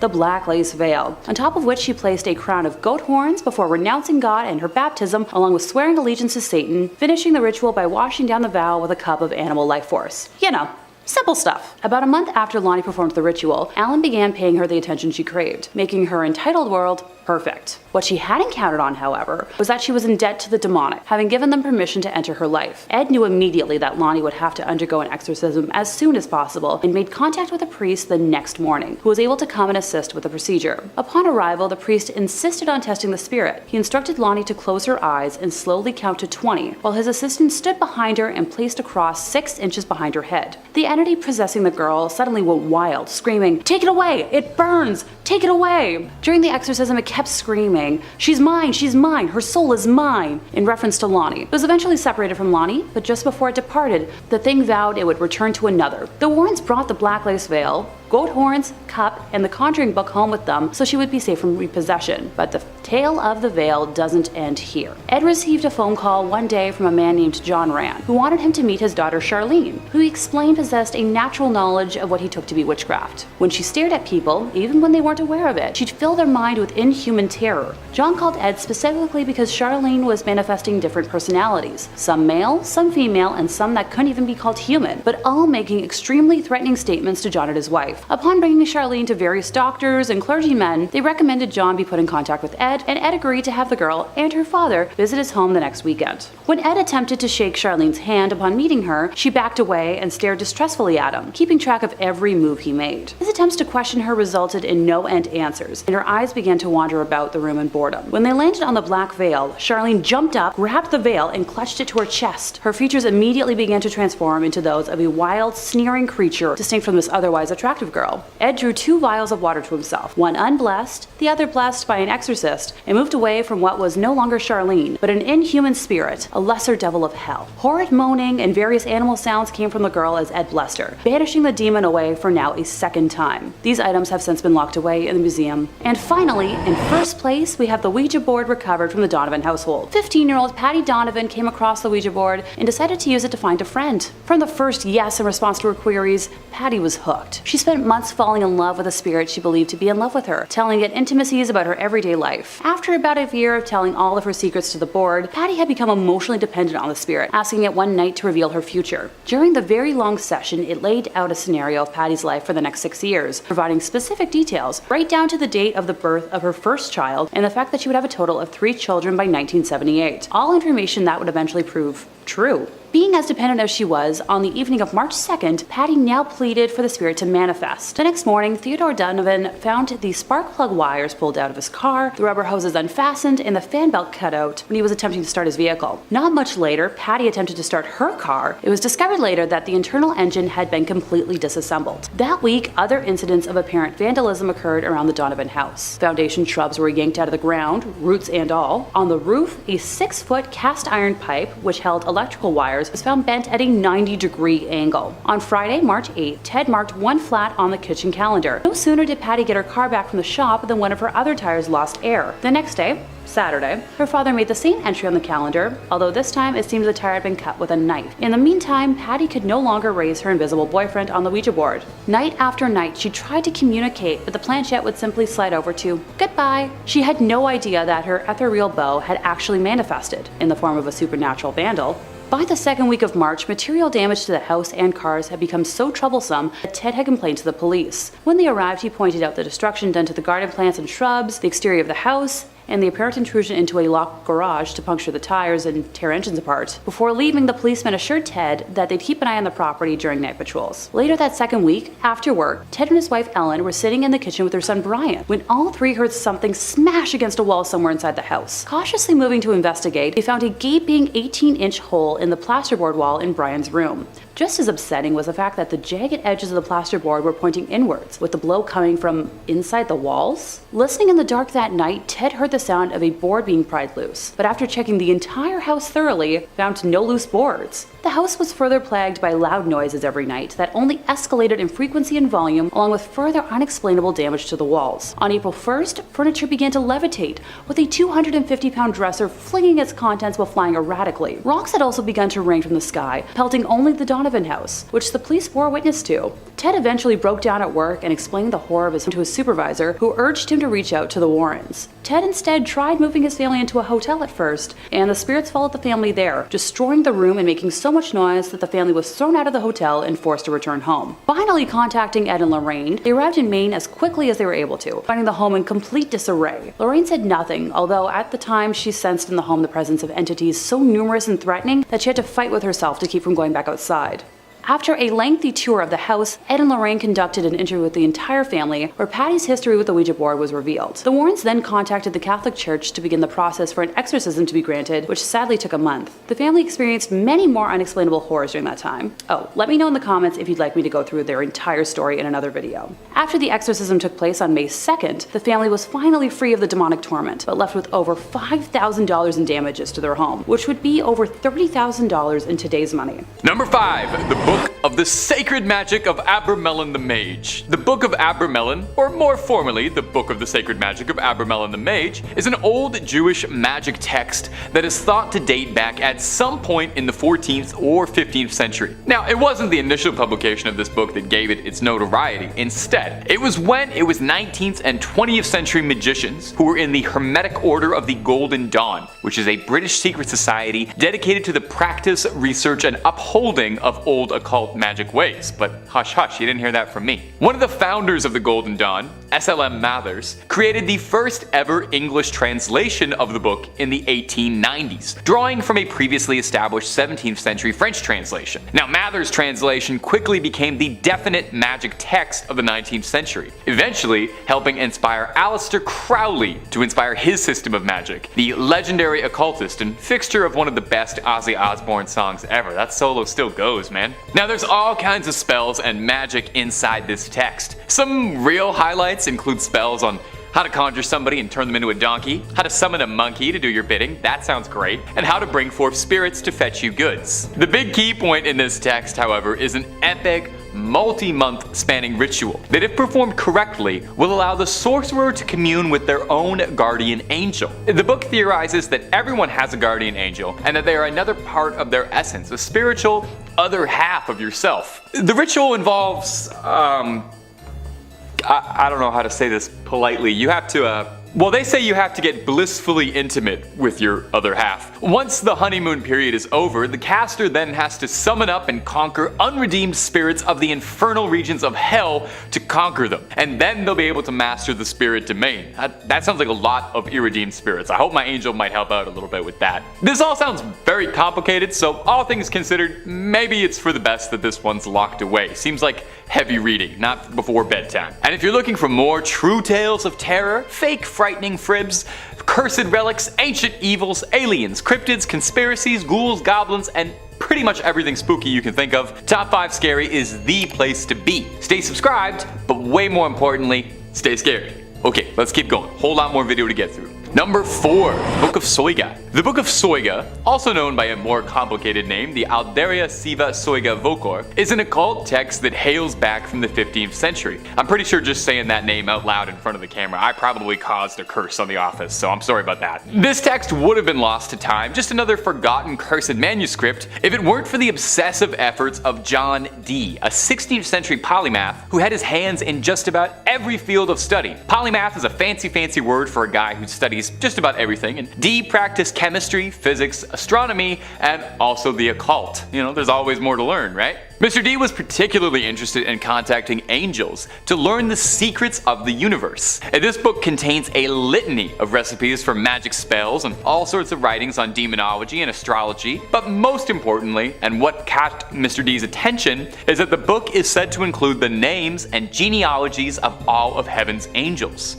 Dee believed that the book contained an ancient divine message written in a language spoken to by Adam, the true unspoiled word of God. That's a pretty big statement. Now, much like the Voynich manuscript, which I'll mention a little later in the video, so put a pin in that for now, it had 36 cryptic tables that remained undeciphered for centuries. Dee attempted at one point to crack the code with the help of a mystic who convinced Dee that he could channel the angels for him. Dee allegedly was so desperate to unlock the contents of this book that when his mystic told him it was part of the ritual that he be allowed a night with John Dee's wife, He agreed. That's the oldest trick in the book, man. The old "I'll let you talk to angels if I can go out with your wife" gamble. Ugh, can't believe you fell for it. Dee's wife would end up birthing a son, Theodore Dee, the fatherhood of which was disputed, to say the least. John Dee was never able to crack the code in his lifetime and decipher the Book of Soiga, and perhaps for the best, as it was said he was warned that man was never meant to uncover those secrets, and that knowledge would end his life. The book is now said to reside in the British Library, although digital copies are available. Read it at your own risk, and if somebody says they can translate it for you, just make sure you really read everything on the fine print in the contract before you sign that, okay? Just looking out for you. Number 3, the Grand Grimoire. That is so fun to say. This next entry has been nicknamed the Gospel of Satan. So if you're looking for an indication as to whether or not this book is, evil, there you go. They had to put that on a sticker, put it on the cover right next to the Oprah's Book Club recommendation. This book is said to have originally been written by a man possessed by the devil sometime in the 16th century. It's an infamous occult text and is said to contain dark incantations, spells and rituals, tools on how to force demons to do one's bidding, and even some instructions for a little necromancy 101 for fledgling dead raisers. It's not all brimstone and hellfire though. There are also reports on how to make pacts with spirits for personal gain, rituals to win the lottery, talk to ghosts, make yourself invisible, and even adorably, how to win love. Never heard of a demon working to help someone fall in love. Now all that sounds cool, definitely. I know I would love to have like a little skeleton minion who could help me with chores, maybe be like my little buddy. I love playing a necromancer in Skyrim, but these things don't really work out if you don't know what you're doing. Take a look at Full Metal Alchemist, that didn't work, they didn't know what they were doing. Even opening this book is considered equivalent to selling your soul to the devil. As soon as you crack the spine, it's like signing the contract. Because of the book's nefarious reputation, the original copy of the manuscript has been sealed away inside the Vatican's secret archives, and not currently available to the public. So I don't think whatever they're listing on Amazon as the Grand Grimoire for $10 is the real Grand Grimoire. Number 3, Driveway Alien. Ed and Lorraine Warren got involved in all sorts of things. It's said that they've tussled with vampires, with werewolves. Now, we don't have it on 100% authority that they ever encountered aliens, but they definitely could have. They researched everything. So let's take a look at this weird video of what looks to be a visitor from another world touching down on the driveway. You wouldn't expect aliens to make first contact in Colorado, but hey, here we are. In this video, we can see a really scrawny little creature walking up and down Vivian Gomez's driveway. The creature had people talking because, well, take a look at it. Just what is it? It almost looks like it's got giant ears flopping around when it moves, and I'm not gonna lie to you, it reminds me a lot of Dobby from Harry Potter, so maybe he just got a sock and he's just celebrating his happiness and he's excited to be free. The woman whose driveway caught the security footage, one Vivian Gomez, had this to offer when she posted it on Facebook. So I woke up on Sunday morning and saw this on my camera, and I'm trying to figure out what the heck. First, I saw the shadow walking from my front door, then I saw this thing. Has anyone else seen this on their cameras? The other 2 cameras didn't pick it up for some reason. Sadly, her security camera only films for about 10 seconds or so this is the only footage that she was able to capture of this mysterious driveway creature. Gomez clarified for everyone that whatever it was wasn't her son. Okay, we weren't thinking that, but now we're definitely not thinking that, because she doesn't let him out by himself that late, although that opens up a lot of questions. She saw something strange running around her driveway at night and considered the possibility that that might be her son. Like I said, I'm pretty sure the most likely possibility is that this is a freed house elf excited for the future, or a very confused alien. Could be an alien that just touched down. Maybe a Terminator traveling through time. That's why it looked naked. Gang, you let me know what you think what this mystery monster could have been down below. Number 2, Jharkhand. Coming up next is a clip out of India that went viral last year and captured the attention of paranormal enthusiasts, alien hunters, and skeptics alike. I like when you can get everybody all in together and like that. You see something weird on camera, we're like, is this an alien? Is this a ghost? Is this a demon?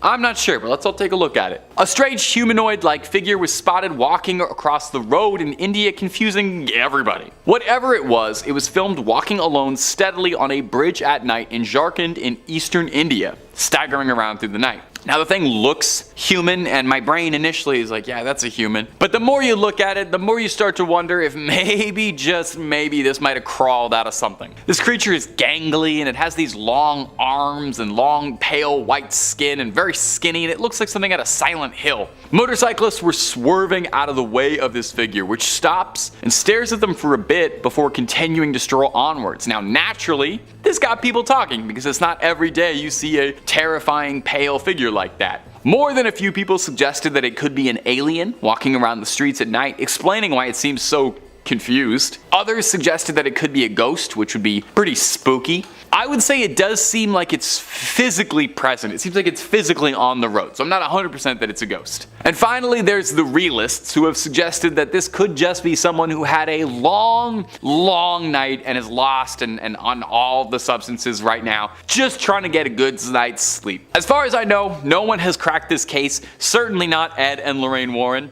so we may never have a satisfying answer. And number 1, the Buddhist exorcism. It wasn't just the United States where Ed and Lorraine Warren worked on their cases. If there was a call for it, the Warrens would do their best to answer. Plus, I don't know, I feel like if you only hunt ghosts in one country, then you're missing out on just so many good demons and ghosts out there. If you're a fan of the channel, and I hope you are, then you know by now just how many amazing, interesting regional monsters, myths, and cryptids there are all over the world. You can spend your whole life battling demons, but have you ever gone toe to toe with an Oni or a yokai, something like that? Well, maybe that's why the Warrens decided to take a trip out to Japan in the early 2000s. Maybe they wanted a vacation and a change of pace, or maybe they were looking to challenge themselves. They set out to Japan to investigate these allegedly haunted tunnels, where a number of people were reported to have died in. Ed was a World War II Navy veteran and had spent a lot of time around Japan and was fascinated in their culture and the things that he had seen while stationed there. Of course, hardly a vacation, because while they were there, they were asked to participate in a Buddhist exorcism of a young woman named Teresa who'd become the unwilling host to a litany of demons. They were aided by a group of Buddhists during the exorcism, which is probably a change of pace from their usual ordained Catholic ministers. In the clip, we can hear Lorraine doing her level best to try and cast the evil out of the young girl's body. The clip is a bit hard to watch, and that's coming from someone who watches ghost videos literally every single day of his life. You're watching someone writhe around screaming in what looks like agony. But hey, luckily they were being tended to by the experts. Ed and Lorraine Warren spoke very highly of the Buddhist monks helping them as well, saying they were cut from a different cloth. I'm not sure if that's a pun or not. In 5th place, their origins in the profession. Honestly, before today, I never really dug too much into the personal lives of Ed and Lorraine Warren, preferring to focus my interest on their professional work, and only really knowing about their daughter Judy from the rare time they mentioned her in one of their books, and her husband because of all the rare footage he's publicized since Ed and Lorraine's death. Outside of the Hollywood romanticizing, which I promise I'll touch on eventually, how did Ed and Lorraine actually fall into this line of work? So Lorraine was 9 when she first saw auras. She thought everyone saw them, but found out quickly otherwise when she brought it up at her Catholic school, when she compared the lights surrounding the Mother Superior and Sister Joseph, and was told immediately to never talk of what she saw ever again, learning to, hide her gifts or joke it off. Ed, on the other hand, grew up in a haunted house. He'd look into closets and see faces, one specifically of an old lady. The temperature in his room would drop and he would hear footsteps and heavy breathing. When he brought it up to his father, he was told that, there's a logical explanation for everything, and just leave it at that. So they both did their very best to try and ignore their gifts, wanting to live normal lives, but the universe threw them together and had different plans. Ed had a near-death experience while serving in the Navy during World War II, when the ship he was on collided with an oil tanker in the North Atlantic. A fire erupted and all of the men on the ship had to jump overboard. As Ed was in the icy water, he prayed for help and was soon rescued, believing it to be from cosmic interference. So after that experience, he returned home and asked Lorraine to marry him, and they got married almost immediately. After the war, Ed took up a profession as a fine arts painter, with the duo traveling from fair to fair to sell their wares, and eventually this became helpful during the beginnings of their work. They would research houses they believed to be haunted, and then, go to that house.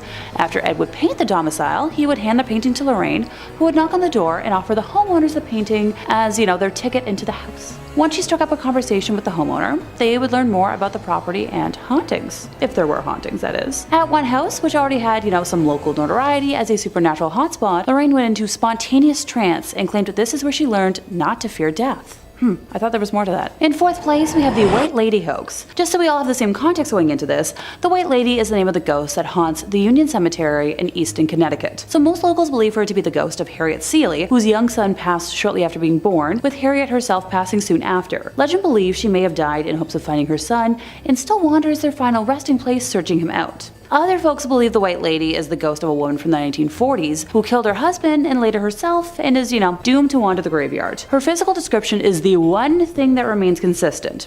She is a young woman wearing a white dress with dark hair. So, me if I was wearing white, which will never happen here.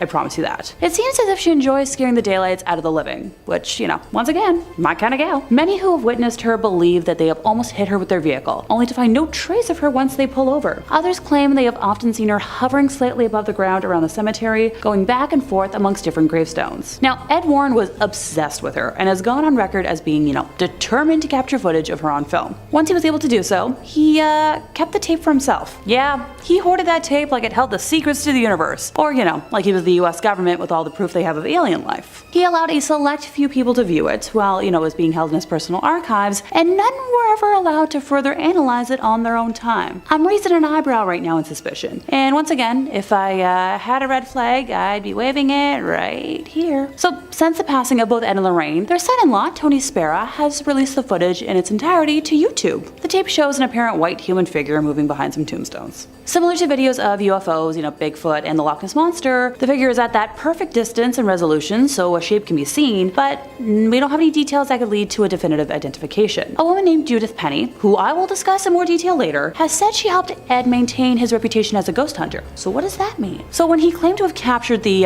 White Lady on tape in the summer of 1990, after camping out in the graveyard for a week, allegedly, Judith was the mystical being spotted on tape, masking herself with a white sheet. Number 2, the Voynich Manuscript. The Voynich Manuscript has got to be one of my favorite stories of a mysterious manuscript, ever. I guess that's why I put it at number 2. Unlike a lot of entries on this list, it's actually very easy to come across a digital copy of the Voynich Manuscript. It's available to read online. The only trouble is reading it honestly probably won't do you a lick of good, since it's written in a language no one has ever heard of and there's no record of it ever having existed. Yale University has the entire thing up and available online if you're feeling confident enough that you can take a crack at it and feel like banging your head against a brick wall for a few hours. The book is a handwritten, hand-illustrated codex of 240 pages of pure mystery, featuring gorgeous illustrations and typography, and what the book is about is your guess is as good as mine, honestly.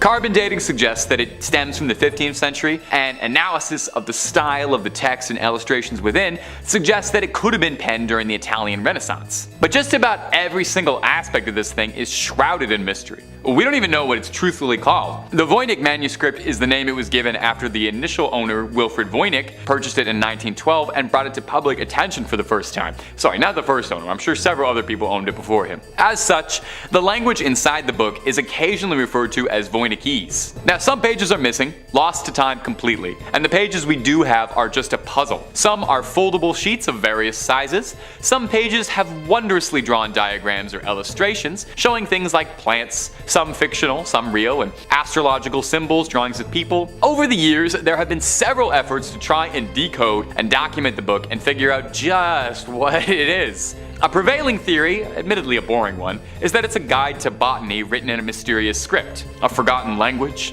an uncrackable code, an incredibly convoluted hoax. Of course, with any good mystery, there are some wild theories. Some say the Voynich manuscript could be written from an extraterrestrial gifted to humanity, or written in demonic script perhaps, or that biblical language that we were mentioning in the book Soygas a few points ago. Like I said, it's available online, so I leave this up to you. If you manage to crack it, let us know down below in the comments. We're all clamoring for it. And number 1, the Codex Gigas. When it comes to cursed and demonic books, the Codex Gigas is one of the biggest ones around. Literally. Codex Gigas translates to giant book, which isn't exactly a scary name. When you see the size of this behemoth, it starts to make a little bit more sense. This thing is massive. 2 feet long. Now, giant oversized illuminated manuscripts were pretty common around the area the book was penned, but this one stood out for its immense size and the dark rumors surrounding the supposedly cursed text. Don't even try reading this thing, just lifting it'll give you a hernia. That's the curse. It's occasionally been dubbed Satan's Bible due to the legend surrounding its origin. It's a good story, so get cozy. Supposedly, the legend goes that a monk by the name of Herman the Recluse, which is also what they used to call me, was condemned to death for heresy and was to be walled up alive and starved. In a desperate plea to save himself, Herman tried to convince the prior and the abbot as a whole that if he could pen a manuscript to honor God's glory, and that it would contain all of human knowledge and all of human history in one book, and if he could pen it in one night, he would be let free. The abbot agreed, thinking this was, of course, impossible. Herman wrote until midnight, wearing his fingertips down, and in a moment of desperation, made a prayer to Lucifer and asked for his eternal soul in exchange for the book's completion in order to repent for his sins. I totally get it. You know, I gotta be honest, I have done some pretty nutso stuff trying to make sure my scripts get in time for deadline. Haven't quite sold my soul to the devil yet. I usually just rail Red Bulls, but I'd probably make a similar deal under a similar deadline. Now, I don't want to poke any holes in Herman's logic here, but I will say maybe selling your soul to the devil is part of the reason you got into this mess in the first place, because that does sound a little bit like heresy, but it's not my place to judge. I'm not an archdeacon. A variation of the legend states that Herman worked for years on the manuscript, day and night, but still was unable to complete it in his lifetime and asked for the devil's assistance. Anyway, no matter the story, the legend states that Satan signed the Bible with a particularly terrifying illustration of himself. I mean, take a look at it, it's horrifying looking. The book contains a birth of information. Like they said, it was supposed to be everything humanity had attained up to that point in one big book. These days, the Codex Gigas is preserved in the Natural Museum in Sweden, where you can admire the penmanship of Herman the Recluse and his ghost author, Satan. In third place, we have Catholicism as an undercurrent. This is probably the only thing that has always bugged me, and while it might be less of like a secret in the gotcha sense, allow me to explain. Hauntings Ed and Lorraine spoke about were caused by people who refused to conform to traditional family values. Only people who submitted to the patriarchy and the church could be safe in their eyes. Their 1980 book, The Demonologist, kind of explains it all. That Ouija boards would get you haunted, but so would reading books about witchcraft, owning an image of a non-Christian deity, or attending conscious-raising groups. The horror in Amityville was supposedly aggravated when the unlucky homeowners engaged in the unholy pagan practice of, meditation. Addiction, depression, and disobedient children were all satanic. Hate, rage, despair, misery, drunkenness, and a sense of worthlessness will attract the demonic in a snap, according to Ed. One story in The Demonologist centers on a young woman who succumbed to evil after being fornicated with against her will. I do own this book, and I remember that not sitting super well with me. It was essential not just to stick with the status quo, but to be satisfied, with Ed going on record as saying, that a happy home is one's best defense, and even the most powerful exorcism will be effective only if you keep up an emotional atmosphere that does not attract such entities. And while I do believe this to an extent, not so far as Ed does. That atmosphere would involve going to church, by the way, saying that once a week was a good start. Yeah, I don't go to church. When you really think about it, the Warrens' entire basis of work kind of relied on victim blaming, evil that could, only happen to people who were already evil themselves. So personally, I don't agree with this whatsoever. Bad things do happen to good people, and not just because they don't follow Catholicism doesn't make someone evil. If you don't see what I'm seeing, allow another quote from Ed to help clarify things. People who do negative or patently unnatural things are essentially doing the devil's work for him, and actually attract negative spirits to their side. Ed Warren was the homophobic brand of Catholic. Yes, I'm fully aware that not all Catholics observe this, and while most do not, Ed fell under that specific strain that sadly does. As a queer gal who didn't fully learn this until today, it kind of broke my heart that people who were so open to helping others and the unknown could be so close-minded. In second place, we have fraudulent items in the museum. So Ed and Lorraine were investigating numerous cases from the 1950s until they passed, right? And they founded like a whole society devoted to the research and investigation of the paranormal in 1952. Not to forget their entire museum attached to their home dedicated to objects from their cases. So, explain to me how their website only has 10 public case files, and why so much from the museum looks like leftovers from a spirit Halloween. Doesn't anyone else find it pretty suspicious that we only get details from their really big news cases, while artifacts from other lesser cases are barely a footnote and have no story or witnesses attached? So in one corner of the Warren Occult Museum is the skin of a tiger that is said to have killed 33 people in India while possessed by a demonic spirit. But yet, when I try to research this were tiger, I find no account of any reportings in history about such a case, outside of,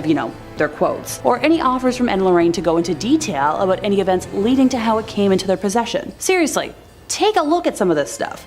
Given what I know about modern day Satanism, that idol looks like a papier-mâché alien mock-up. Well, most folks who practice Satanism don't actually pray to any sort of idol, or to the devil himself. But sure, for a moment I'll pretend like that's real and move on to the, black magic skull, which just looks like a cheap haunted house prop for a glow-in-the-dark room. Ditto for the, chilling masks. You know what, actually that's a lie. I've seen cosplayers make better masks. I'm not going to even try to rationalize the skull with horns or the recreation of the Witch of Monroe. Y'all don't need to see me fuming right now. In first place, their personal life. So if you watch the film franchise, you'd think Ed and Lorraine had a pretty ideal, wholesome, perfect Americana family style life. But the reality isn't so shiny or pure, despite what, they preach all the time. In the early 1960s, Ed Warren initiated a relationship with an underage woman with Lorraine's knowledge. Ed was in his mid-30s when he met Judith, who was exactly half his age. Yucky. Having not yet gained enough fame as a self-trained demonologist to pay the bills, Ed was working as a city bus driver in Monroe, Connecticut, while Judith was a student at Central High School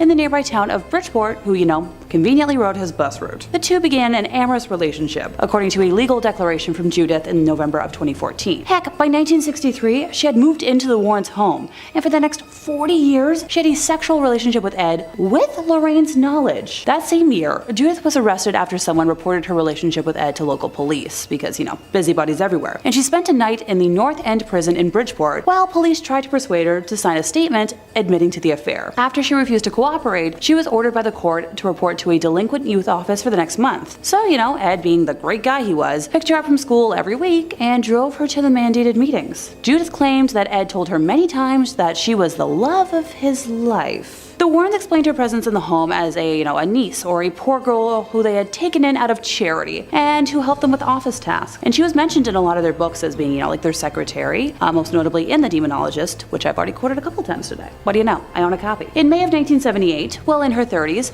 Judith became pregnant with Ed's child, and Lorraine persuaded her to have an abortion because the birth of a child could become public and any scandal could ruin the Warrens' business. Now, if that wasn't awful enough, Judith has also claimed that Ed was, on occasion, physically offensive to Lorraine. Judith described one night in particular where she saw Ed slap Lorraine so hard she lost consciousness. Early on, she said, she witnessed him backhand his wife. Well, it might be easy to dismiss all these claims as, hooey, or someone trying to make something out of nothing. There's an interesting element from Lorraine that kind of proves this to be true. So when Lorraine signed on to consult on the Conjuring movies, she got a contract that states that the movies will not feature negative information about the Warrens, mentioning specifically intercourse with minors, youngling bad videos, anything to do with women of the night, or sexual violence. Kind of weird to have to spell that out if you don't have anything to worry about. Now, this is where I was wondering, well, where was the daughter in all this?